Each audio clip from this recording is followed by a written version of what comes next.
y'all, welcome and welcome back to my channel. It's me, Kia Simone, and child, let's get into this Real Housewives of Atlanta. We got 2 episodes to catch up on, and I'm 3 episodes annoyed, okay? And before I forget, let this be the first and last time y'all bring Kim's raggedy ass across my screen, okay? I'm real triggered about this shit. Now let's get into it. Before we do, please be sure to like, share, comment, and subscribe if you have not already. And of course, I gotta shout out my super thanksters. I feel like I did this in so long. Thank y'all so much. Thank you so much to Alexis Dial, Yvette Greer, Tech Mama, and Shayla Jackson. Thank y'all. I truly appreciate y'all. So let's start with episode 8, which starts out with Drew preparing for her music video shoot. Her biggest concern is she has her family coming into town who's gonna be helping and supporting her with pulling this video shoot off. Well, her primary concern is her big sister Allison, who is also her former manager and apparently Ralph's arch nemesis. Her and Ralph done got into it some years ago because she called Ralph out for being controlling and manipulative, so he pulled some controlling and manipulative bullshit and said the lady ain't allowed at their house no more. So now, I guess because they got a show to make and they need a storyline, Miss Lady can come back. Now, Drew also explained that in addition to her sister being banned from her house, her sister has also stopped being her manager, but that was as a result of her having a mental health breakdown that was triggered by the COVID isolation. Now, to illustrate the point, they played this phone call between Drew and her sister where her sister was actually mid-breakdown. My thing is this. Why do we have to hear this lady sobbing on the phone going through a mental health crisis? Like, why? But anyway, moving on. So we move on and we see Sheree working on her She by Sheree inventory. Well, production asked her, are you turning a profit yet? She sat there and looked crazy. What is a profit? She says she doesn't think she's in the black yet because she spent so much money producing She by Sheree, but maybe by the end of the year, girl, maybe play with somebody else. And then Sheree had the sheer audacity to say to this assistant or whoever this man is she was talking to that he's always wearing a hat, but it's never She by Sheree. And she needs him to represent the brand. I said, I know you lying. After you done been all up and through everybody's TV show with anything but She by Sheree on, I know you lying. So then we see Sheree reach out to Kandi to do what Sheree does best, drag this motherfucker to her face. She said she was quite offended by all the commentary that Kandi had about her failure to launch. And so she got some things to get off her chest. And especially being that Rihanna done gave her a stamp of approval, she feeling real strong. So then we move on. We see Sonya and Marlo getting together, and Sonya's letting Marlo know that her sweatshirt line got picked up by Belk. Marlo's all excited for her, and Sonya said, you know, this is the Marlo that I love, and I love that I can share this with you. And it just makes me so sad that the other ladies don't know this Marlo. It seems like you get around those ladies and you start talking to those women and you just lose it. Girl, Marlo is out her natural mind half the damn time. That ain't nobody's fault but hers. Marlo said, now, yeah, that very well may be true, but we gonna have to agree to disagree. Because, yeah, I be talking my but you obviously be missing the shit that they be talking. When me and Kandi were going back and forth, Kandi had the audacity to say, your family's flowers. So I told her, I felt like she was saying my dead nephew and my sister. She kind of was. She was. Marlo said, all I wanted was I'm sorry for your sister. Why can't I get that from somebody I've known for over 10 years? And Sonya said, yeah, you do have a valid point. Marlo said, and that's where we're going to leave it, where the point is valid, because I'm tired of y'all playing with me. So Marlo changed the subject. She let it be known she has a blind date coming up with a Jamaican man. She says she's a little bit nervous. Sonya said, don't be nervous, because that's exactly what you need. Somebody who can handle your crazy. Marlo says she tired of these heifers talking, but all she do is date rich white men. She said ain't nobody been between her legs in over 4 years now. Catch them cobwebs. So then we see Kandi and Sheree get together at the park to discuss their issues. Now, Sheree shows up dressed like an old Ohio player. She got on Christian Louboutin boots and minks and shit. Kandi looked like a morning mall walker. Just, girl. Kandi said, Sheree, do you have on boots and furs and shit to hang out in the park, girl? Sheree said, yes, ma'am. Yes, I do. Because I know your ass don't work out. So I figure we ain't gonna be walking too fast. I put on my cute shit. So they start catching up. And Sheree said, you know, listen, I thought we were good when we left the reunion. And then I look up and see your ass on the internet talking shit about me and my business. Sheree said, you have a very big platform, and when you decide to speak negatively against me and my business, it hurts my business.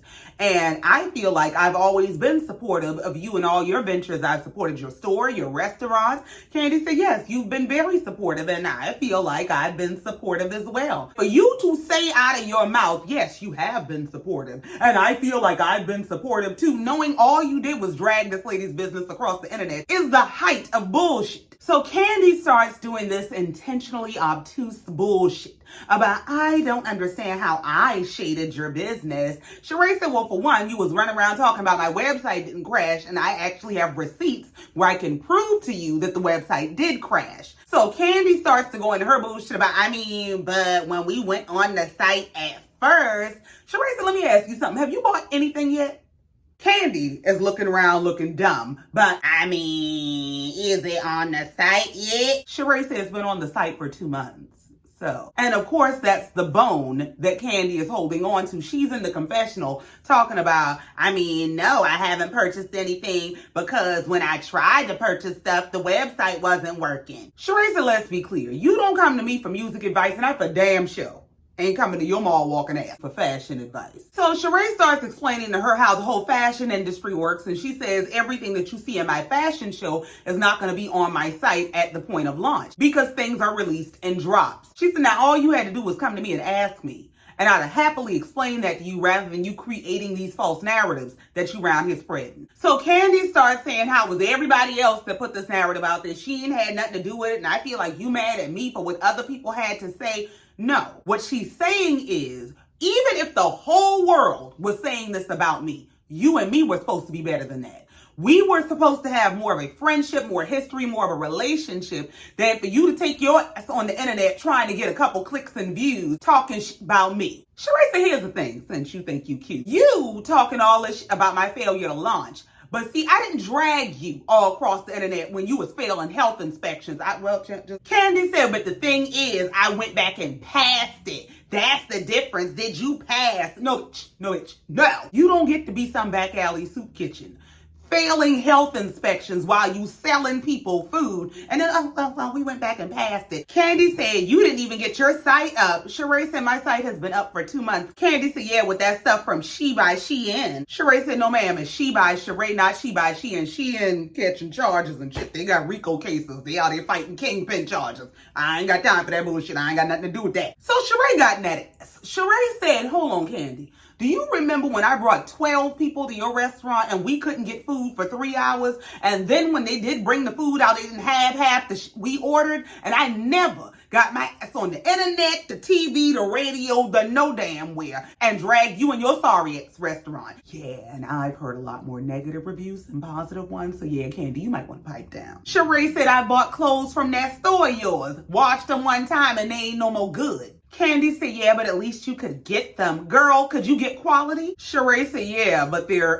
poorly made. She said, I don't even have a branded clothes. I just sell other people's clothes. Yeah, so we know that you don't give a fuck what you sell. You don't have any standards of quality or service. You just sell people some overpriced bullshit trying to make a quick dollar. So Kandi finally comes around and says, listen, I can understand you being upset, and I can own that I shouldn't have said those things about your business on a public platform. Sheree said, thank you. That's all I wanted. Thank you very much. So then we move on and we see Kandi and Todd having a meeting for this movie that Todd wants to make, which is about a couple who give each other a pass to have somebody else, and it turns into a bunch of deception. Sounds like y'all damn marriage. Do they not have creativity beyond the swingers bullshit? I do not understand it. And I'm sorry, but Kandi is just not the person I look to for sensuality or sexuality. I just don't get it from her. She gives very much butch. They're discussing their casting choices, and for some reason, he's gonna have Drew as the lead.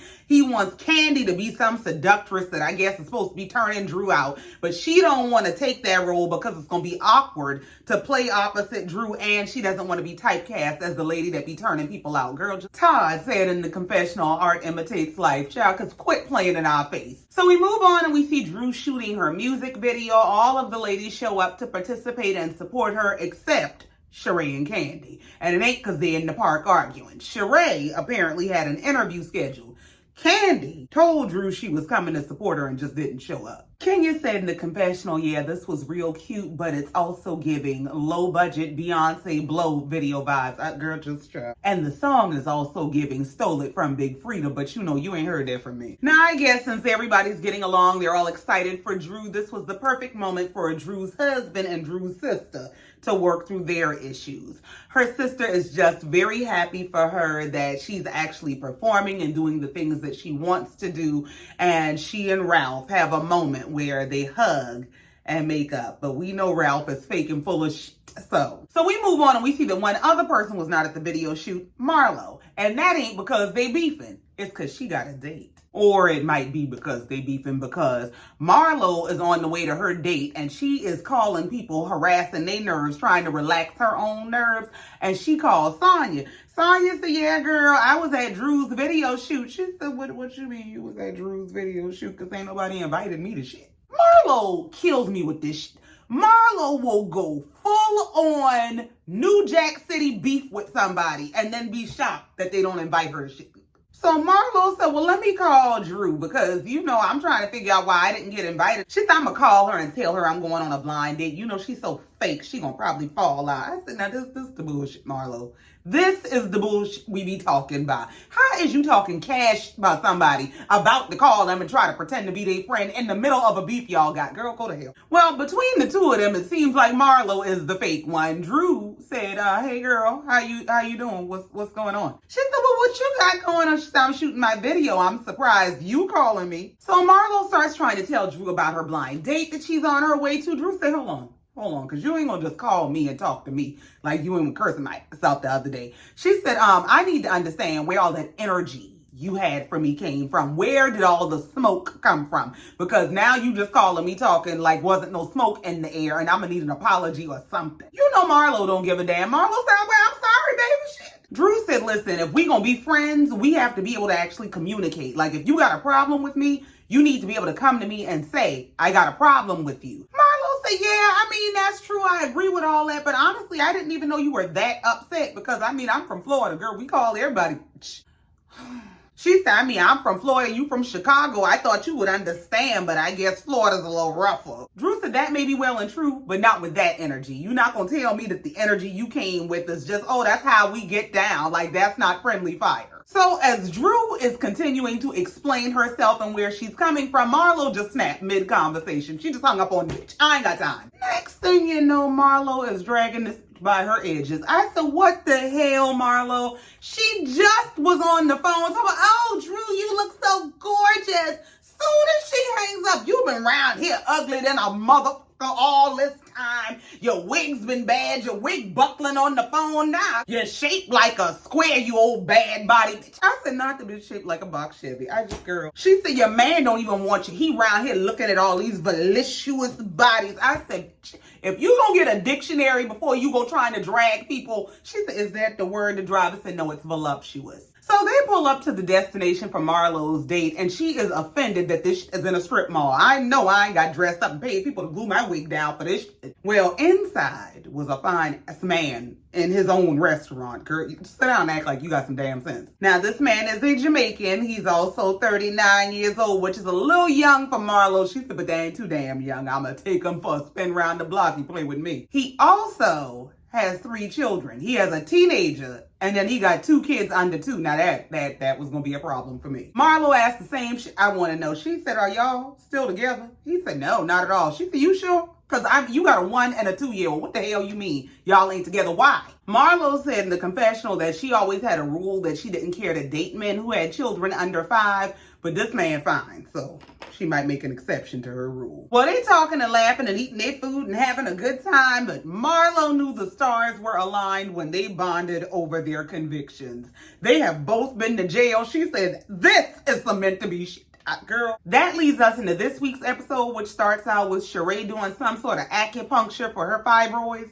She said everybody she knows that has done the fibroid surgery has had to do it again. And she ain't trying to do all that. I don't want y'all cutting me 1 time, much less 2 or 3. So she's trying every natural remedy she can come across, starting with this acupuncture. So then we move on and we see Marlo catching up with her girlfriend Ty, who hooked her up on the blind date. She let her know that the date went very well and she got a good morning replying text the next day. But she don't know how to handle all that. She said, don't be texting me first thing in the morning. Just have a good day. But she did end up replying and saying, I hope you're having a great day as well. And the man told her, don't be a stranger. When I tell you these men be dumb as hell sometimes, sir, plan the next date. You tell me some shit like don't be a stranger. That's exactly what I'm going to do, because I'll be damned if I'm be chasing you down. You want to see me again? So then we move on and we see Sonia is planning a charity event for her Mommy Nation brand. She is partnered with a lady who has the only school in Atlanta that provides a private education to displaced children. They're partnering together to raise money to help displaced moms in the community. But she's run into a problem. The lady who was supposed to be hosting her event as the auctioneer got the COVID.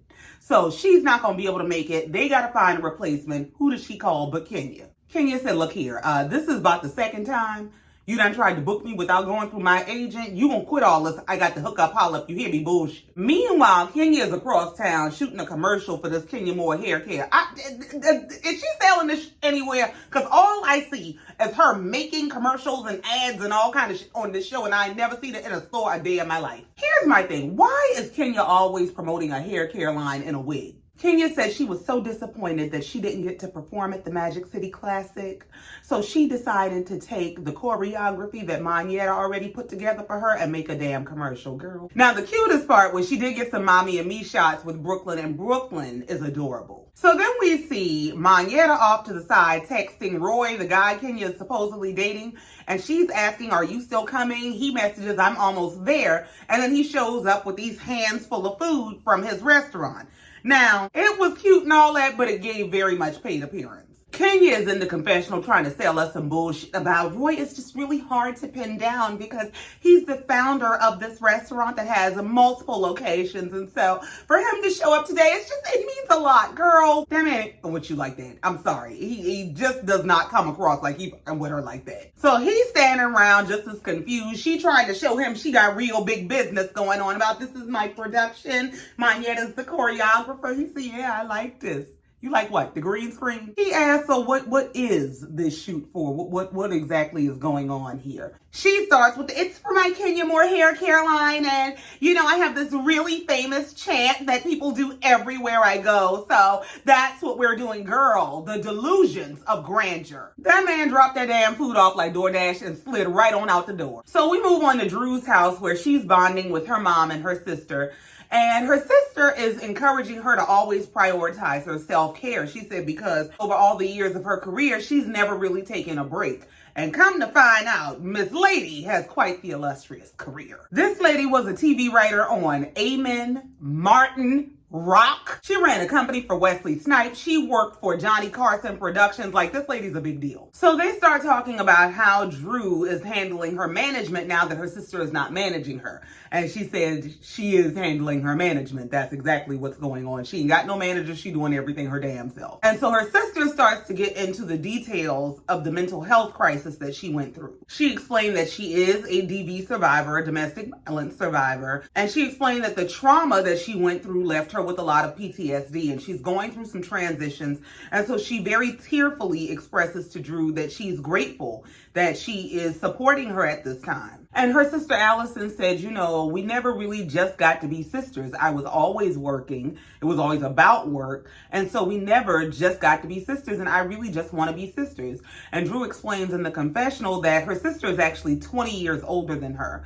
So she never really connected a lot of the things that her sister is dealing with. Then we move on to what has to be the most awkward, unnecessary scene in Housewives history. Because what is this OG meeting about? Like, what is this? We see Sheree go to a restaurant, and one by one, the OG Atlanta Housewives come in. We see Lisa Wu come in, and now Lisa looks good. Now, the last time we saw Lisa, I thought she had done something to her face, but maybe it was some weight. She lost the weight, and she looks amazing. Then we see Deshaun Snell, who also looks amazing. And somebody must have left the door open because trash came blowing in. Here comes Kim Zolciak with her raggedy ass. I can't stand that. And Sheree pisses me off too. The way she, oh my God, every time she see Kim after Kim done sat her raggedy, trifling, tragic ass all over TV by, they need to pay me to deal with these niggers because there was no white woman you could find that would deal with this shit. Girl, whew, I'm sorry, I'm triggered. Lisa, the only halfway real one. Lisa said, I don't know if I should hug you or chop you in the throat. Chop that. And then, oh, Kim, you look good. Kim said, well, that's the one thing I can give my mom. That's the one good thing about her jeans. Kim cut you done had more surgery than a damn surgery center. Shut up. And Sheree sitting her crazy ass in the confessional with a face full of some shit. I don't know what she did to her face, but you need to go get your money back and you need to stop. She's in the confessional, but I love these ladies. There's just a respect among us. Bitch, weren't you there? Weren't you standing there in the bathroom when Kim was giving her old Karen speech? Weren't you there? Respect. They sitting at the table talking about nothing. Kim, your boobs look smaller. Yeah, because I couldn't breathe, bitch. Deshawn looked just as confused. They must have just cut a check and she showed up. I ain't got nothing to say to none of you ever. So Sheree announces to the group that she's planning some girls' trip to Portugal to explore all the natural, holistic remedies for her fibroids. And I guess she's inviting these bitches. I'm telling you right now, if y'all put Kim back on my motherfucking TV, it's going to be a misunderstanding. They want to rehash this bullshit about how Kim never liked to go on the group trips when she was on the show, which is exactly why she needed to be the fuck up out our face. You didn't want the job when you had it, take your ass back home. Going right on home to them bad kids and that man that don't want your ass. When I tell y'all I don't like that bitch, I don't like that bitch. So Sheree is running down the guest list of who all is invited on her trip, and she gets down to Kenya. Kim has the nerve to say, is that still alive? I know you ain't talking when we got to deal with you and all your tales from the crypt. Sheree's like, oh my God. She said, I'm just saying, you don't touch the kids. Go find a mirror and tell your mother self. Because you were trying to pimp out your daughter for John Legend tickets. Remember? You took your ass to Nene house, that bullshit, and Kenya got your ass together. That's what happened. So Kim starts trying to sell some bullshit story about, yeah, you know, Sheree introduced me to tight ass, that husband of hers. And, you know, he said when he saw me from afar and he just knew I was the one. Girl, we saw the body cam footage. He don't like you. That man went out so damn bad. He just ain't got enough Monopoly money to get up out that motherfucker. That's all. She said, yeah, we've been married 11 years, so I must be doing something right. Yeah, spending all the money so he can't leave. And speaking of spending all the money, Lisa said, listen, so yeah, all that sound real good. 11 years, that's a cute number. But yeah, I had saw some stuff all over the internet about you losing your house. So, what's up with that? So Kim starts trying to say that's not coming from any reputable sources. It's not TMZ. It's not People Magazine. You think I'm going to let them foreclose on my multi-million-dollar house for $200,000? Lisa looked around like, hell yeah. Deshawn said, Lisa, are you still in real estate? Lisa said, yes. Yes, I am still a broker, bitch. I done looked it up. So they start talking about their sons and how their kids are doing. And Sheree let them know that her son has made her a grandma. And she's so in love with her grandbaby. Here Kim come with her bullshit. Oh, do you like the baby mama? Kim makes you want to. And Sheree just as simple. Yeah, I love her. Girl, Sheree said, well, you know what? You know what's funny? Everybody was doing real good on the show. And then Lisa, as soon as you got off the show, you went through a divorce. Deshawn, as soon as you got off the show, you went through a divorce. Deshawn said, yeah, and I ain't see that shit coming either. Now, Kim, it's about your time. So Kim asked Deshawn, are you dating? She said, I am dating. She said, is it fun out there? You'll never know. Stay right there in that tower that you in. So they asked Sheree about her dating life. And she said, I am dating. And you know, he's a really good guy. He gets a really bad rep, but he's a really good guy. Sheree will take her a piece of man and try to make something out of nothing. I just can't. So then Kim brings up that she got invited to Portia's wedding and she saw Candy there and Candy actually gave her a hug after all their beef. Sheree said, oh, I guess so y'all squashed it. Kim said, I mean, just because I hugged her doesn't mean I squashed it. Lisa said, well, what the hell is the beef? Kim said, I mean, I just sang a song and it just like went viral and made a lot of money. And you know what? Here's the thing. For as dirty as Kim did Candy, I do not feel bad for Candy. And the reason I don't feel bad for Kandi is because she ended up in that situation where Kim dragged her because she was trying to one-up Nene. Nene was talking about her frenemy Kim and her inability to sing, and Kandi decided she don't like Nene and Nene don't like her, so she's gonna get in the middle of this and she was gonna use Kim to prove a point to Nene. Well, the point got proven and the dollars got taken too. And then that heifer had the nerve to get on TV years later and say, y'all need to cut me another check for dealing with these niggas. Kim is from the pits of hell, if you ask me. I can't stand that heifer. So then we move on and we see Sanya getting ready for her charity event and her sister is doing her hair. But her sister is visibly annoyed.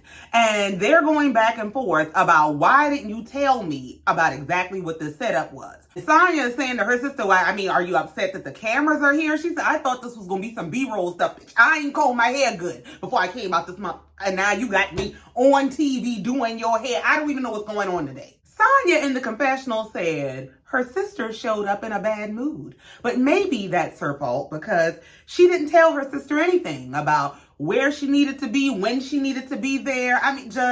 What do you think? You own this lady and she just needs to show up when you snap your fingers? So Sanya's girlfriend, who is helping her with this event, sits down while her sister is doing her hair.